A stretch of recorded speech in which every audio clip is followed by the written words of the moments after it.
Passing playpen in the daytime, goosebumps rise at 9 and settle back down at sunrise.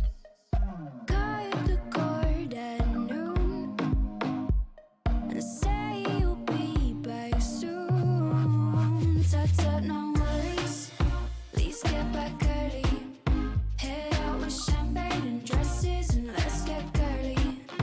Tut-tut, no worries, please get back early. Head out with champagne and dresses and let's get girly.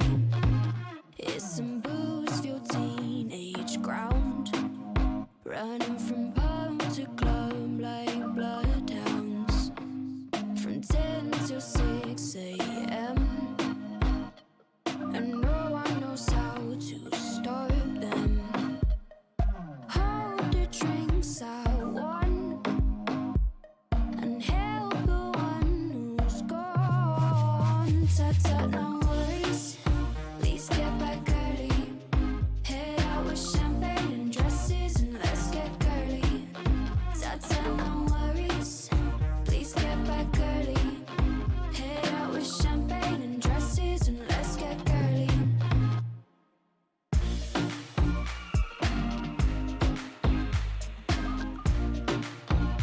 Let's get girly.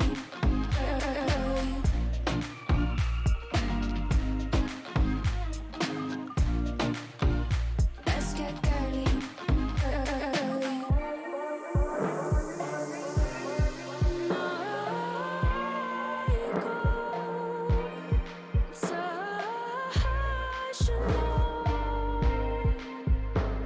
With a hangover till 10 p.m. I'll say I'll never go again. Tut-tut, no worries, please get back early. Head out with champagne and dresses and let's get girly. Tut-tut, no worries, please get back early. Head out with champagne and dresses and let's get girly.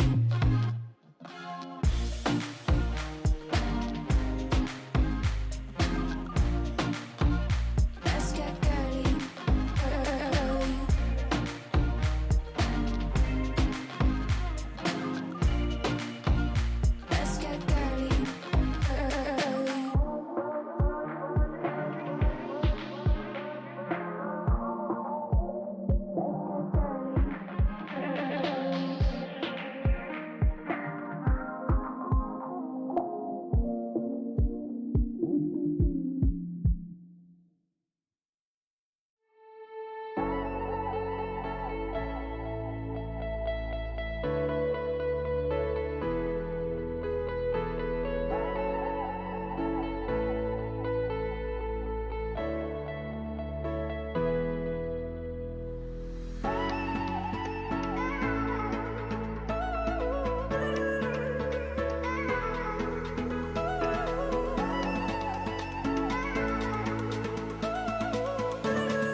Okay, that's a blooper.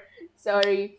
Uh, as a bit of a blunder, I forgot to turn on the mic on my broadcasting software, so I'm really sorry again. Anyway, so welcome to the BIM Process Introduction course, Lesson 1, the BIM Opportunity. This is the second time we're hosting this course online, but it has changed so much since the first because of all of your feedback. So thank you so much about that, and I hope you'll enjoy this course much better. So if you guys can hear me now, please comment it again. And I'm sorry for that first one. And you can make sure that I will pack this lesson with everything I can fit within the time we've got. And at the end of this session, we're gonna have a live Q&A. This is our first live lesson in this course, and there would be four this time. And you will be receiving a certificate of completion if you're able to finish the course and participate in the exercises and quizzes. Okay, oh, that's a good thing. Okay, you can hear me now. Thank you. Sorry, there's a little bit of delay, I think, in my video. Anyway, so if you've attended one of my seminars, you already know that I am an introvert. So your comments fuel me and lets me know I'm not awkwardly talking on my own. So send in your comments or questions in our discussions panel if you're on our course page, and on the comment box if you're on YouTube. So please don't be shy. Talk to me. Ask everything you want in our Q&A session and I'll answer everything I can. Or just simply share your experience with BIM and participate in our class. Or tell me if you can hear me well or if we're having problems with the audio or the video. Uh, and we'll have an activity before our Q&A, so don't miss that. I am your coach, Cecilia Tale, founder of the BIM process. I coach individuals and professionals in pursuing BIM. I act as a consultant for businesses wanting to migrate to BIM. And in this course, I want to introduce you to the BIM process and how you can understand more about building information modeling, how it affects you, how you can switch to BIM properly, and how it can empower you, your practice, and your career.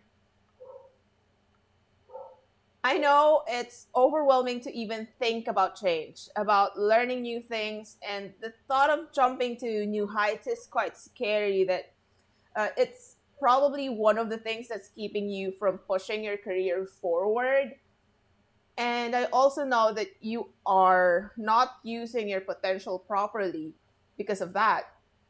You have the potential to make a great impact in the industry. And I believe that wholeheartedly.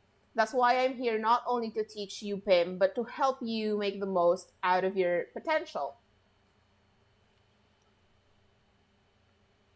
I've been in the industry as a BIM professional for quite a while, but honestly, my first couple of years consisted of a lot of trials and errors and getting frustrated and, you know, and trying to figure things out on my own. BIM was still in its infancy back then, and the standards were still all over the place. Like literally, everyone is using different standards, and everyone is just trying to figure things out. And honestly, the trainings available were not much help either. So I've always wanted to be able to understand it enough to be able to push myself to the top of my game and truly make an impact. But it was really hard back then. So I started to jump through different companies and I really started to take notes on their standards and learn their workflows and their ways. I tried looking for companies with international ties to really get in on how BIM was being used all over the world. And I did everything to dissect these things and focus on really helping the companies make their systems and workflows better than I found it. Even in the smallest of ways, I did it. This helped me excel in those companies fast, and in this way, I was able to see the standards from all angles and exercise my strategic thinking. And through that, I was able to find a couple of BIM expert mentors that really boosted my career and my knowledge quite far. And what came out of all of this were systemized strategies I used to teach professionals with building information modeling and also help entire businesses migrate to BIM smartly. I came up with the learning and migration program that focuses on BIM, on making BIM easier to understand and faster to learn. So you don't need to spend years to actually learn it. I've come up with this program because I know how hard it is to find a proper BIM training program that actually prepares you for real life practice. So many professionals want to learn BIM, and also so many have tried by attending software trainings only to be heartbroken because they've only just wasted their money on a training that didn't even help them understand what they need. A lot of you actually emailed me on this who were architects and engineers who tried to train with the softwares, but came out really rather sad about it because they just ended up going back to CAD because it was so hard to understand, they think. But the thing is, softwares and tools in BIM, they're just secondary. What's important first and foremost is that uh, you understand what BIM is and how it works, because it's hard trying to learn a tool when you don't even know shit about what it's really for and what's the proper way to use it. BIM needs a lot of critical thinking and decision making, and you can't pull that off if you don't know anything about it. That's why the most important thing that will help you ace this program and everything else is curiosity. Be curious. Curiosity is your new best friend now, because curiosity eventually leads to confidence. Through knowledge, curiosity leads to exploration. Exploration leads to learning, and learning leads to understanding. And understanding gives you confidence. Through this, once you have a clear understanding of your tasks, excelling in your work is easy. You gain so much of the confidence, inspiration, and the motivation necessary to excel and be brilliant at what you do. Confidence comes from understanding, and with complete understanding of how things work, strategizing and decision making comes innate. And just knowing this small thing already gives you an advantage over everyone else who is trying to learn BIM and excel in this industry. And another important thing that you need to keep in mind is action. You have to take action. Actually, just by being here right now with me, you're already much better than everyone else, because that means you're the kind of person who sets a goal and takes action. And just with that, I know that you're going to excel at this.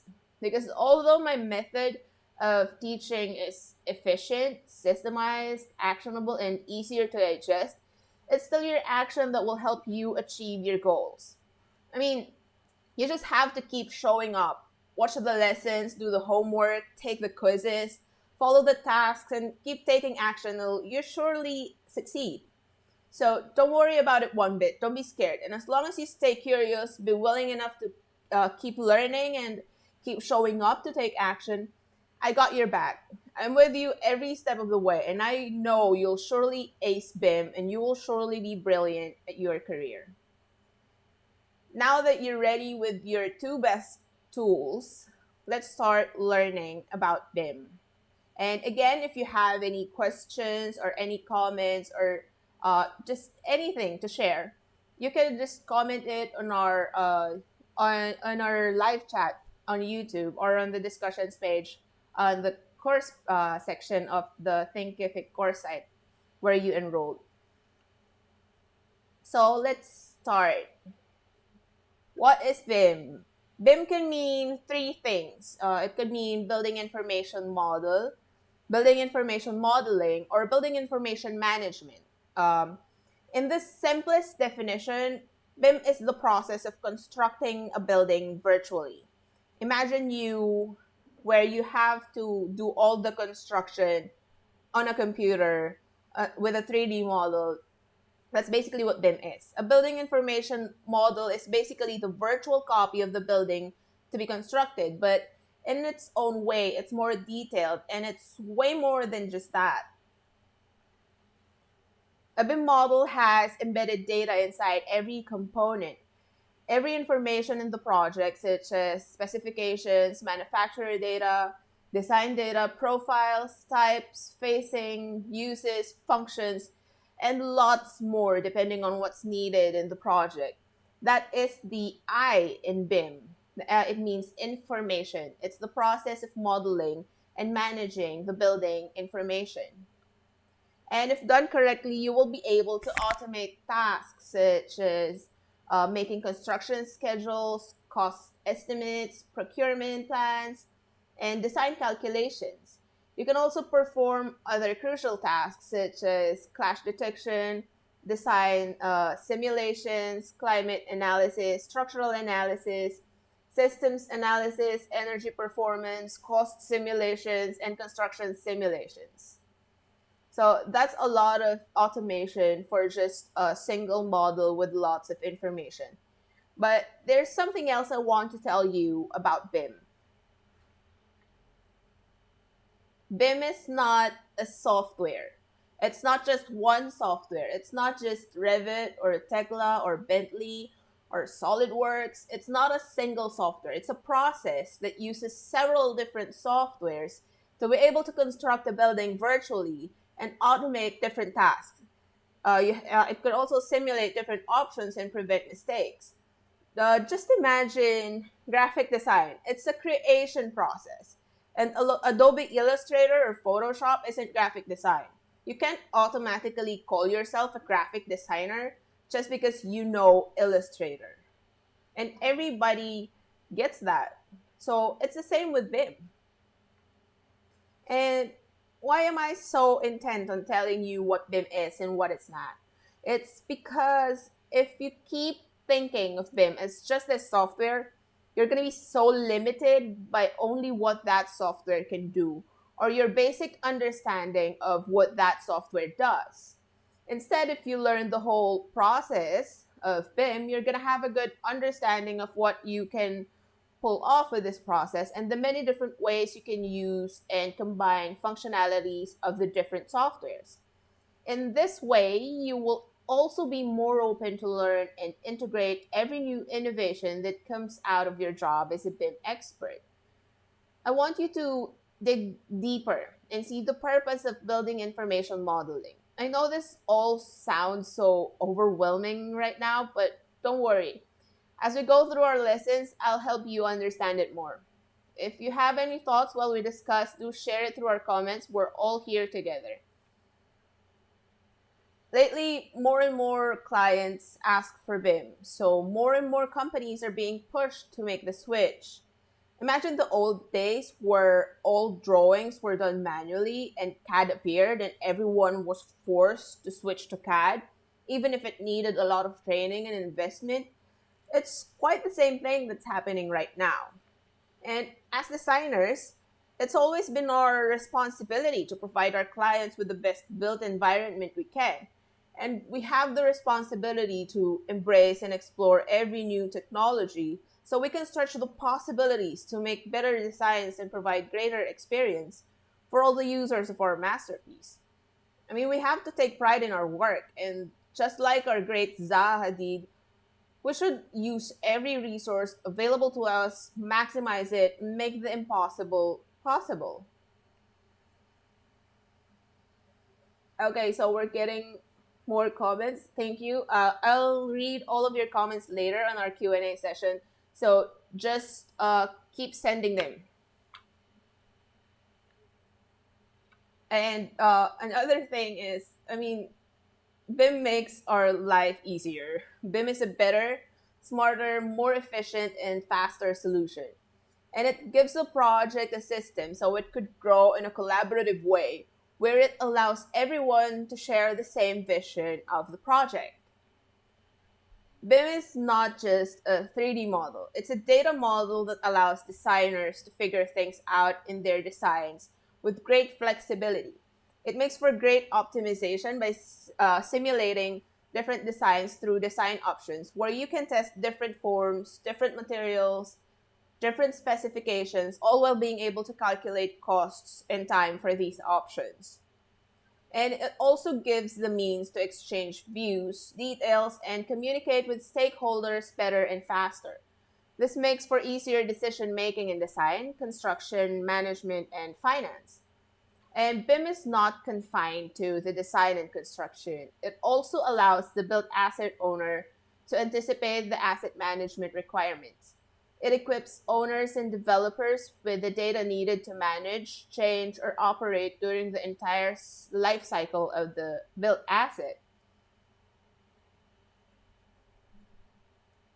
And most importantly, it allows team members to focus on their jobs rather than chase paperwork and information. BIM allows a more efficient collaboration and prevents conflicts usual in the traditional method. So let's dig a little deeper on that. In building information modeling, there are dimensions more than just 2D and 3D. Building information models are much more than just 3D. And as we've discussed a while ago, it consists of both graphical and non graphical information hosted on a dynamic model, which we call the common data environment. A combination of the 3D model and the corresponding data, when structured correctly, can further lead to other dimensions of BIM. But still, at the epicenter of all of these dimensions is 3D, the visual or graphical representation of your built asset. You see things in 3D that wouldn't usually be visible in your 2D drawings, like whether your walls are slanting. The 3D BIM capabilities also allow you to extract different views and details from the model automatically, depending on the need. And it lets you know whether your designs are clashing with other disciplines. For example, if a pipe is going through a BIM, and you can see it in as early as the design phase, so you can mark it up and get it corrected immediately before even going to construction. While 4D BIM adds an extra dimension of information to the model in the form of scheduling and site planning activities. 4D BIM allows you to schedule the project activities easily and sometimes even automatically with other softwares while being able to visualize the development through the project cycle. This helps in preventing mistakes and delays. And time related information for objects and elements in the project could also include length of installation, construction, curing time, installation sequence, and dependencies. When embedded correctly, this data can help in automating the extraction of a construction program and sometimes even automatically schedule the whole uh, construction timeline. And it could also give you a simulation, which we could see later in our technology part uh, of our topics. While 5D BIM is all about the costs and being able to extract accurate costs by drawing out all the elements from the model into a cost schedule. This is used for cost management, budget tracking, cost analysis, quantity surveying, and procurement planning, and other related activities. While we have 6D BIM, well, there's a bit of argument with this. Some people say that it's facility model and some say it's sustainability or energy model. But let's not dwell on the arguments and let's just talk about it as I use it. 6D BIM is the sustainability model, where the information embedded in the model helps in performing energy consumption analysis. The use of this technology can impact the design largely since it results in more complete and accurate sustainability analysis, even in the conceptualization stage. It also allows for measurement and verification during building occupation and improved information gathering in high performance facilities.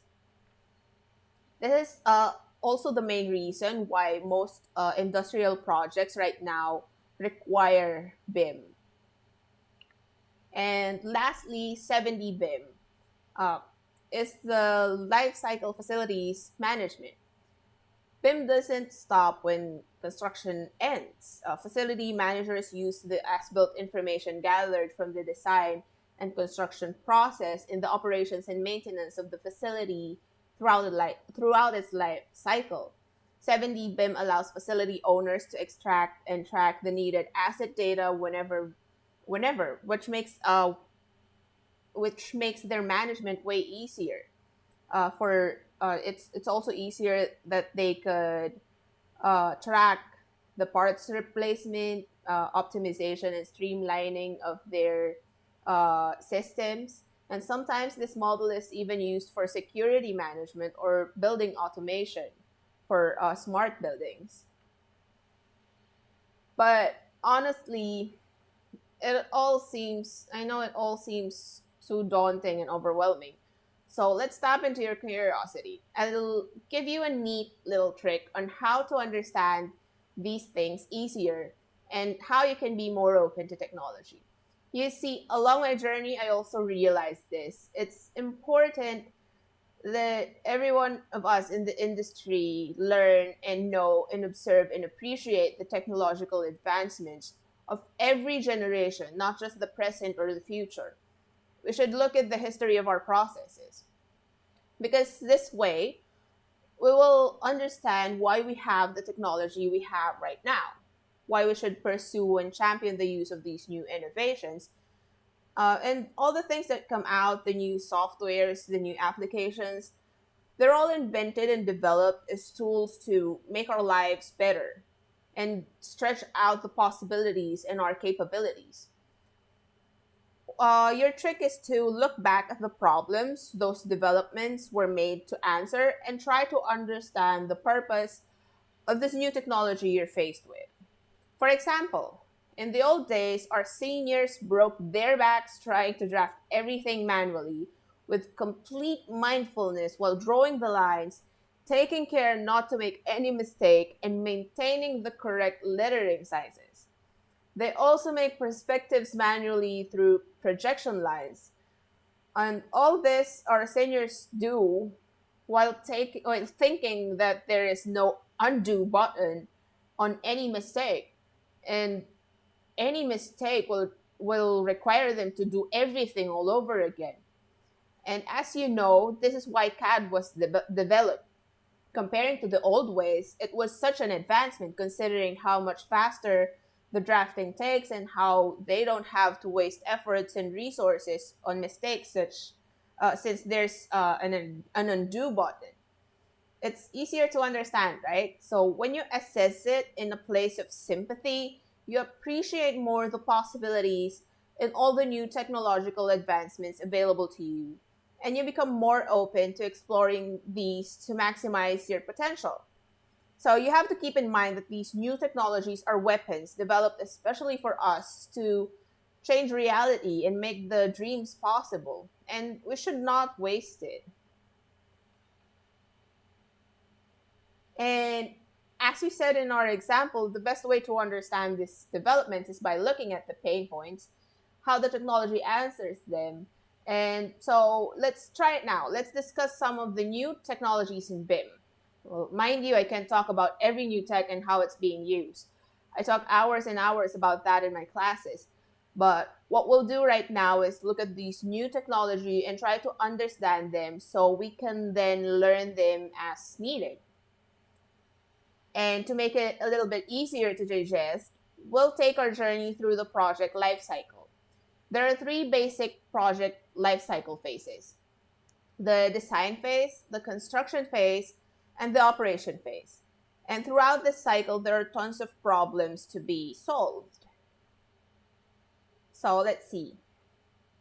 Let's start with the design phase. In the design phase, we would start with the conceptualization. And once we've received all the criteria, requirements, and other considerations for the design, we then start researching, sketching, and brainstorming, and making space programs, matrices, and bubble diagrams. It's usually a long creative process depending on the project size, and there's nothing wrong with this actually. Even I still do it this way a lot of the times, but it could be a lot better. We can have better tools that can help us visualize our concepts even more. And here we are. We can now sketch in 3D and be sure that all our 3D sketches will be usable for the next stages of the design. And we can even push it a little bit further with some detailing and design options to make our cost studies more detailed and accurate. And since modeling is easier, we can put so much more details into our conceptual studies, and we don't even have to be scared that it's just wasted effort. Because in BIM, your concept model is the same model that will be used for the next phases of the design cycle. But let's take that a little bit further. There's this new development in BIM called generative design. This is basically artificial intelligence BIM. It's an iterative design process where you, as a designer or a programmer, inputs the rules, criteria, constraints, along with other factors such as performance requirements, spatial relationships, environmental requirements, cost constraints, and other things, while the program generates a number of outputs to find the optimal solution. There's a fun fact. The video you're seeing right now is how Autodesk designed their Toronto office. So you can see that it's really possible for a computer to take in all of your thoughts and to try out options for you. But as I said, this development is still in the early stages and mostly still experimental. So let's go to another pain point, design drafting. Well, I think all of us have tried manual drafting. It hurts. It really does. The way you have to draft every single view, every single detail, every single sheet from scratch, every time, one by one. What happens then when you get revisions? Come on. You have to update every single sheet again one by one. And you always have to be extra careful not to forget anything, or else it's all going to be done wrong. But before you finish, your client comes again with all new revisions and you have to do it all over again. And come on, tell me how you feel about that. How did that make you feel when that happens? Because honestly, personally, when I did that before, I was really pissed. There's this thing in the in some architecture companies where they make the newbies, they're junior architects. They make the junior architects just draft stairs or bathroom details over and over and over again, sometimes even for a whole year as a form of hazing. And it's so annoying. And really, I mean, we don't have to see the latest and the greatest technology. The very basic process of BIM answers this problem already. With the BIM process, all drawings, views, and details are derived from a single model, and a change in the model reflects in all the views and sheets instantly. It's simple, it's fast, and it's efficient. And now, after designing and drafting, we have to go through analysis. And what do? We just make manual sketches and other analysis studies.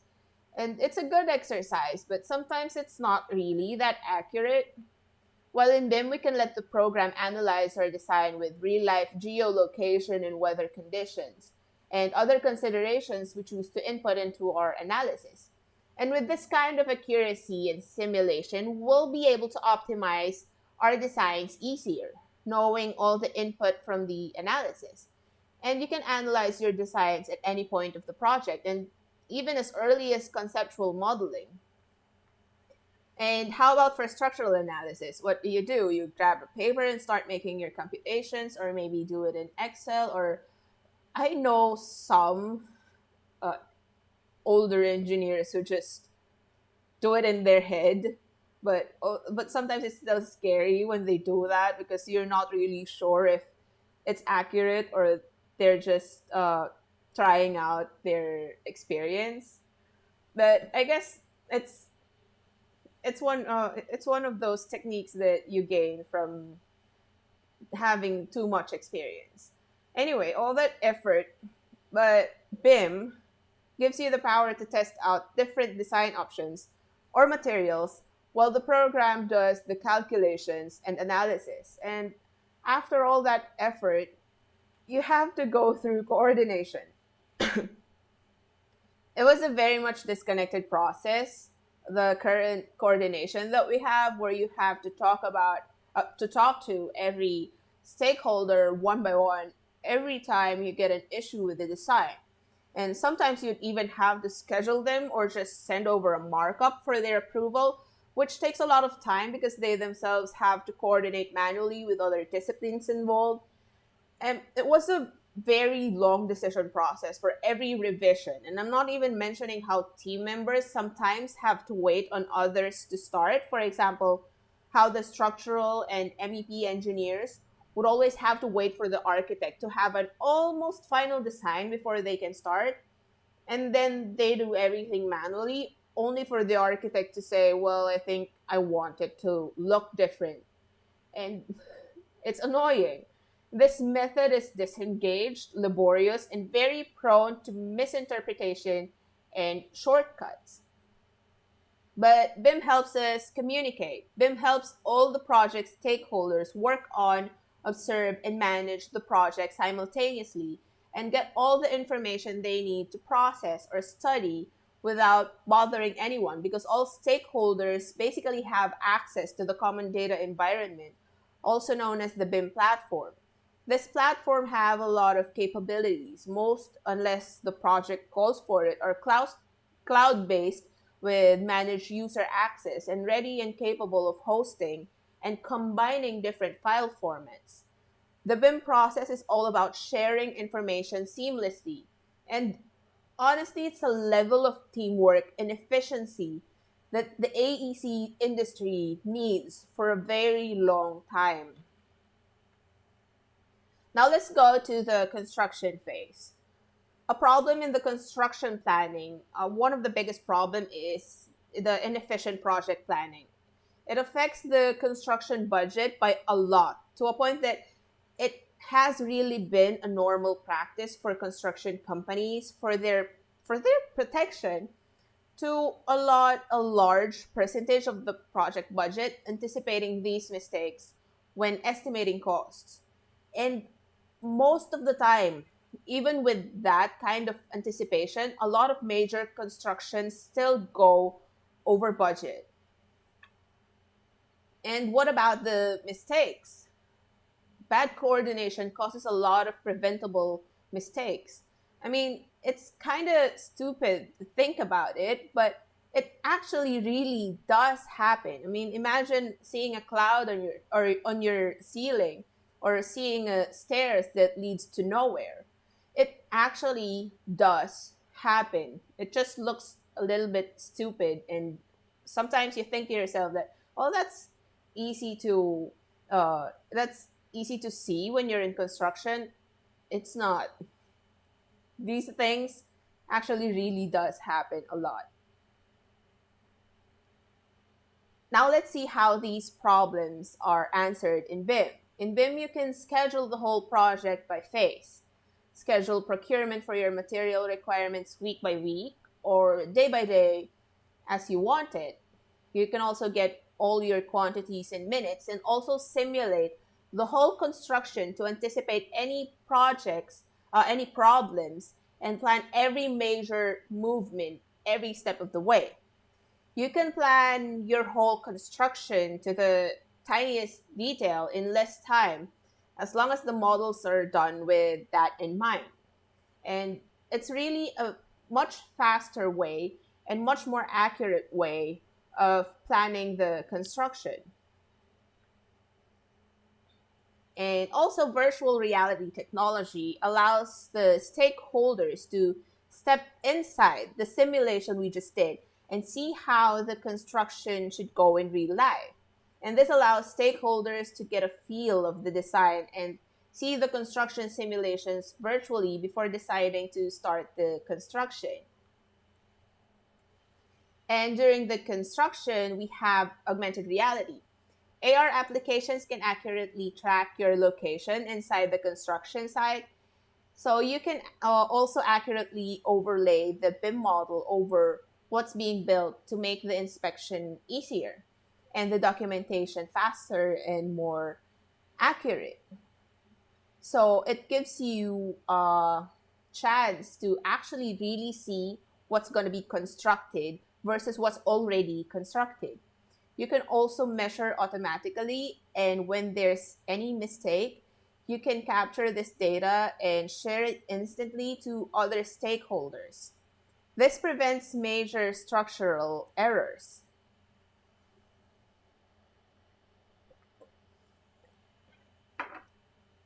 So, excuse me on that. Anyway, so let's go back. Uh, AR is a part of the connected job site. With this, we use the cloud technology to connect every stakeholder to the project site and connect all the site managers to the model designs and construction information. This way, all information is available to everyone at all times, and this allows for remote site monitoring, sending live markups, and faster problem solving and instant as built information transfer. What also helps the construction greatly is the prefabrication and manufacturing. But in the traditional methods, this is rarely done since manual detailing makes it costly. But with the help of BIM, you can make use of the computer aided manufacturing technology to prefabricate your design pieces, just like Lego sets. You can also make use of 3D printing. And well, a lot of people think 3D printing is just for toys. It's not. In construction, we can use it, and it's actually being used for rapid prototyping for the designs. You can also use it for manufacturing different project components for easier installation, scaled modeling for presentations, and you can even use 3D modeling for full scale printing of houses, bridges, and other structures. Now, this next one looks like science fiction, but robots are slowly creeping their way into our construction process in many different ways, from autonomous rovers that can scan the site to provide detailed site information to mechanical arms that automate production. These are the new friends that are making great leap into our industry's future, but it's still a lot in the experimentation phase because at this moment it's still a little bit slower than uh, what's actually our current techniques that were being used. So uh, where does this take us uh, on in our cycle? We're now on the last part of the construction phase. It's the as-built planning. The traditional method of as-built planning, aside from being grueling, is rarely accurate. Thousands of measurements, weeks of surveying and inspection, and weeks, if not months, of drafting only to end up with massive paperwork. That's honestly, it's impossible to look at. But now we have the laser scanning technology. This technology allows us to have an accurate model replica of our built asset or our site by scanning multiple points in the project. So what we do is we would need to scan 360 degrees from different points of the project, and in the application combine these scans to generate a point cloud model. The application also allows us to automatically classify model components. It classifies the walls, ceilings, and floors. It also allows us to automatically model objects like pipes, ducts, fittings, and other things. But most importantly, we can import this model into our BIM model for easy, hassle-free as-built planning update. But you might say that this technology is only for larger projects because of the price of the equipment and softwares. But let me show you a version of this that's way more suitable for smaller projects. The structure sensor. This little nugget is the first 3D sensor for iPad. The sensor itself can be bought through their website at structure.io, and the app you use with it is free. And you also have an option to have them process your scans, and they'll send it to you in 2D CAD, SketchUp, or even Revit format, depending on what you choose.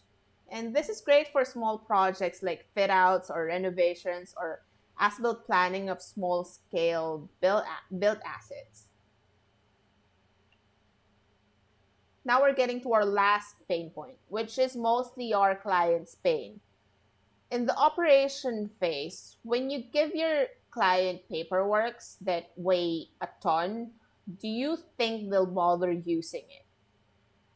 It will most probably be never looked at except for the floor plans. That is, if it was handed over at all.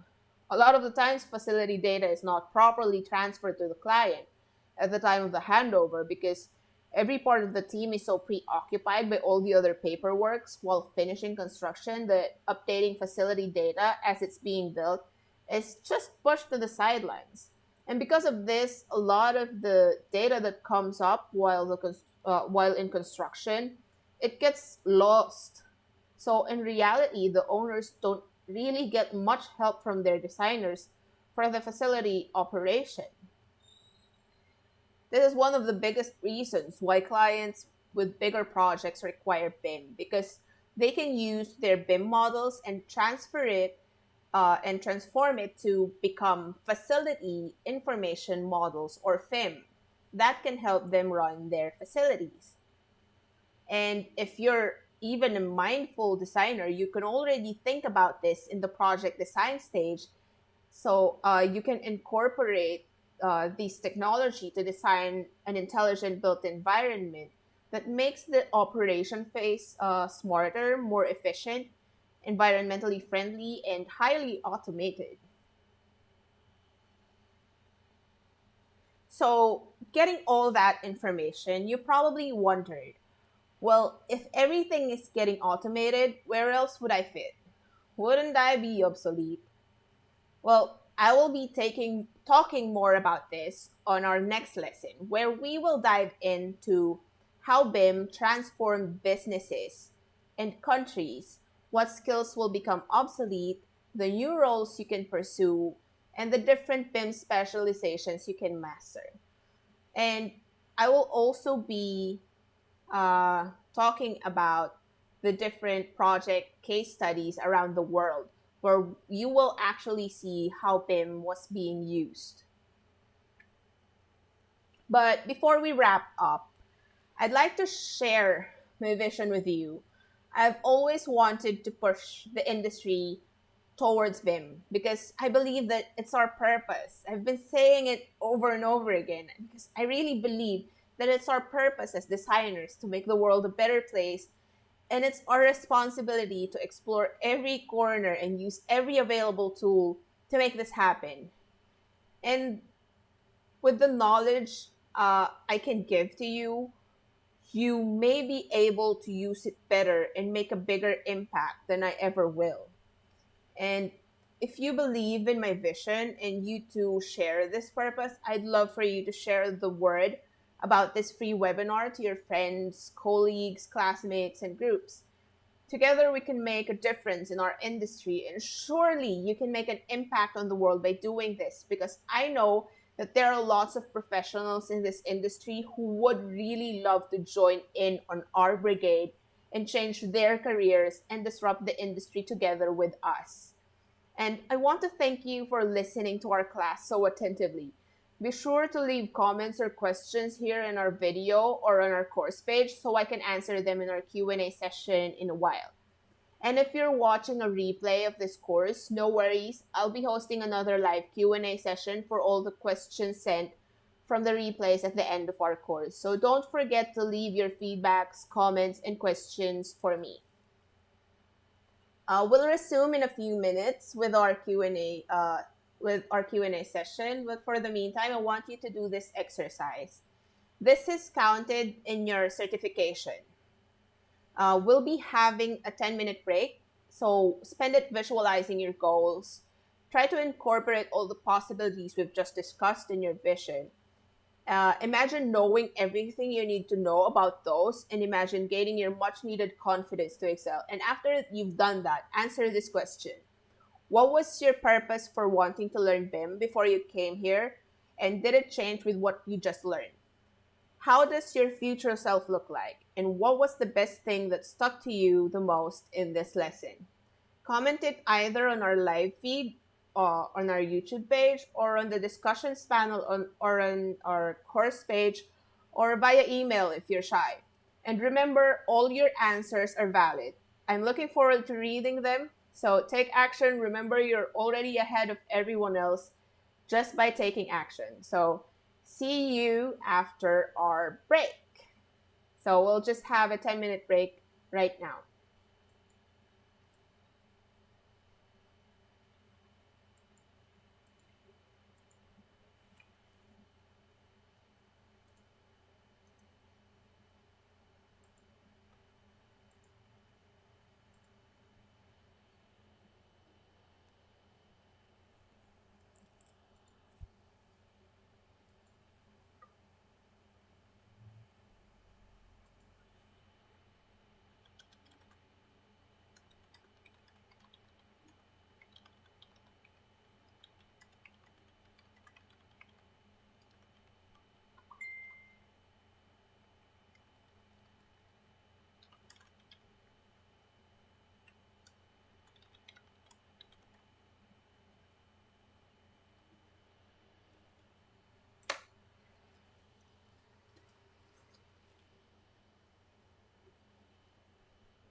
All right, so we're back, and now we're on to our Q&A session.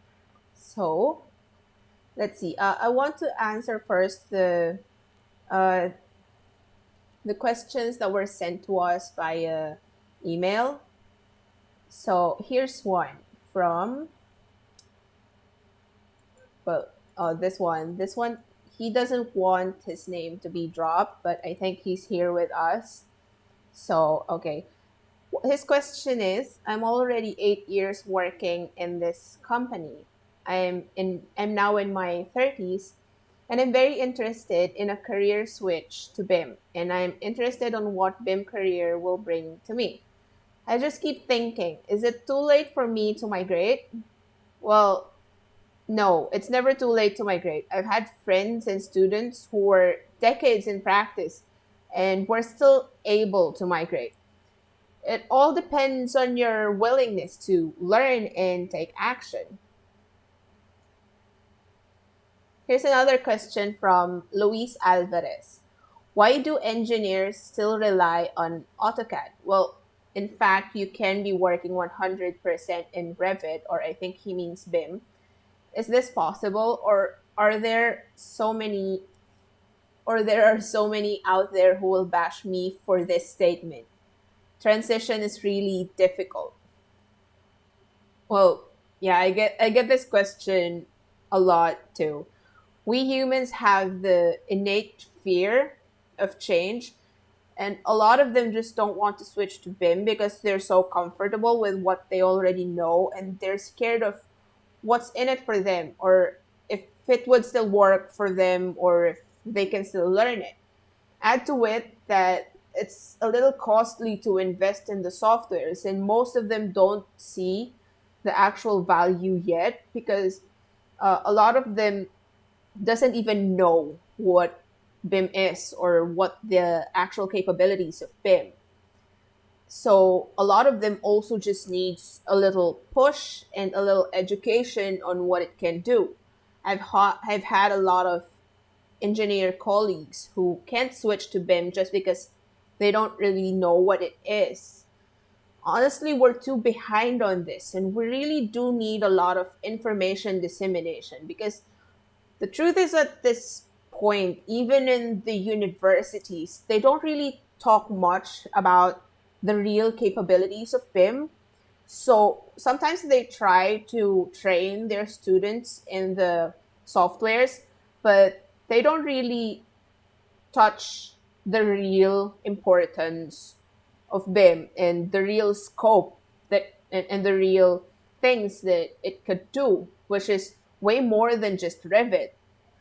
So many students think that Revit is just BIM, and a lot of them don't even use Revit fully. Some of them just use Revit for simple modeling and doesn't even use the information part, that the data gathering part that it could give them. All right, so let's go to the questions we have right now in our live session. So let me just scroll back a bit. Okay. Zach and Z, is CAD required to learn BIM? No, it's not required to learn BIM. CAD and BIM are two very different things. And if I'm going to be honest with you, I'm bad at CAD. So, and it doesn't matter because I don't even use it in anything on BIM. So, a lot of my students actually tell me that, well, I can't learn BIM because I haven't learned CAD yet, or I can't learn BIM because I'm not good at CAD. But the thing is, you don't have to learn CAD to go to BIM, or you don't have to learn CAD to learn BIM. You could go directly and learn BIM. So here's another one from Alaviad Bermilio. I'm an engineer without any experience on BIM, and my current work starts in the later end of the construction process, operation and maintenance. Is knowing BIM still applicable on my scope of work? So, yes, it's still applicable. If in case the designers prior to you or the ones who constructed the building didn't use BIM or didn't provide you with the building information model for the built asset you're managing, you can always make your own, do it yourself, and then transform it into a facility information model that you can use for your AR applications or simply just data for your data gathering and maintenance. So yeah, it's still applicable for especially for the later operation process.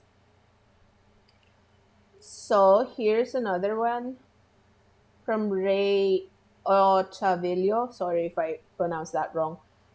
If you're going to implement a full BIM on a certain project, which involves all disciplines like architectural, structural, MEP, and process, what software are you going to use? Please specify those disciplines with equivalent softwares that you're going to implement. So thank you. Um, well, regarding your question, there are way too many software choices in BIM, and I will be talking about that in lesson 3. I think it would be better if you find out through that lesson because it's quite a lengthy subject to touch on right now and needs a lot of explanation. Because, for example, just in the modeling or the architectural side, there are, I think, more than 10 softwares that you can use. And I will be touching on that on lesson 3, and I will be talking about what would be the better softwares to use where you can start if you're still a beginner or what my favorite software packages are. So I'll be talking about that on lesson 3, so don't miss that one. And what else do we have here? So, oh, you're welcome. I was just reading Llewellyn Medina's comment. Thank you so much. I've always been so eager to learn BIM since I started using Revit for my design. Oh, you're welcome. And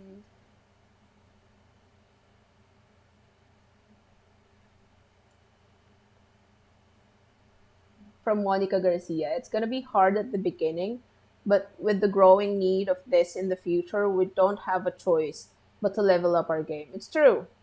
We don't really have a choice but to level up the game right now because, well, it's just going to be grittier and grittier. The competition is going to be much harder to.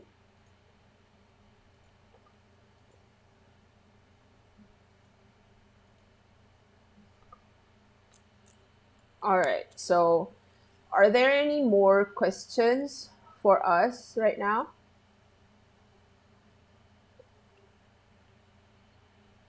So,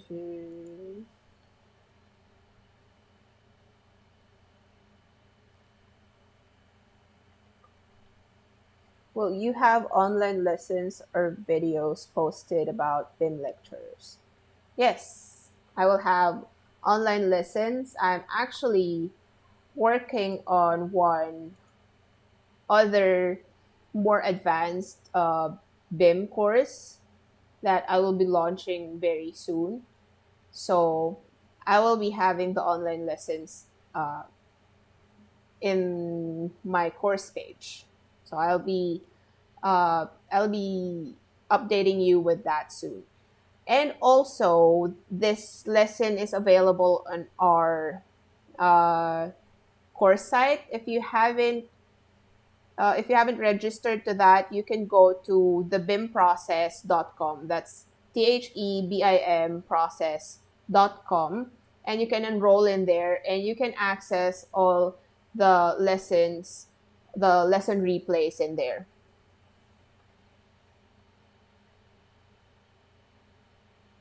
So,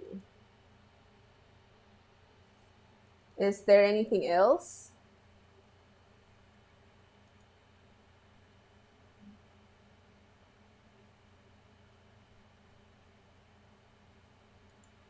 Is the BIM manager role regulated? How can we determine that a professional is qualified for the role? From Bo Lister. Well, at this moment right now, the BIM manager role is not regulated in the Philippines, but in a lot of other countries, it is. And there is quite the uh, the specific requirements for the knowledge you need to have to be a BIM manager. I will be talking about this in lesson 2. So don't miss that. I will be talking about the BIM manager role, or as I call it, the BIM expert, and what are the requirements for that role, and all the other things that you need to know if you want to be a BIM manager. So,